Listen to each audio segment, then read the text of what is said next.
कुरान सुन्नत अपनी ये पहचान है, दावत कुरान सुन्नत अपनी ये पहचान है।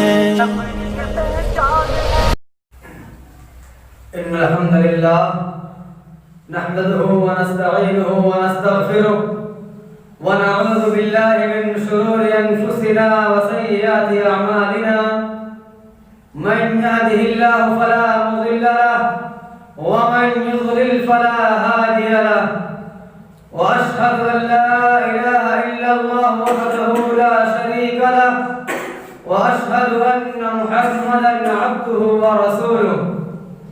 या अय्युहल्लज़ीना आमनु इत्तक़ुल्लाहा हक़्क़ तुक़ातिह व ला तमूतुन्ना इल्ला व अंतुम मुस्लिमून। या अय्युहन नास इत्तक़ू रब्बकुमुल्लज़ी ख़लक़कुम मिन नफ्सिन वाहिदा व ख़लक़ मिन्हा ज़ौजहा वबस्स मिन्हुमा रिजालन कसीरन व निसाअ वत्तक़ुल्लाहा अल्लज़ी तसाअलूना बिही वल अर्हाम इन्नल्लाहा काना अलैकुम रक़ीबा। या अय्युहल्लज़ीना आमनु इत्तक़ुल्लाहा व क़ूलू क़ौलन सदीदा युस्लिह लकुम अअमालकुम व यग़फिर लकुम ज़ुनूबकुम व मन युतिइल्लाह व रसूलहु फ़क़द फ़ाज़ फ़ौज़न अज़ीमा। अम्मा बअद फ़इन्न ख़ैरल हदीस किताबुल्लाह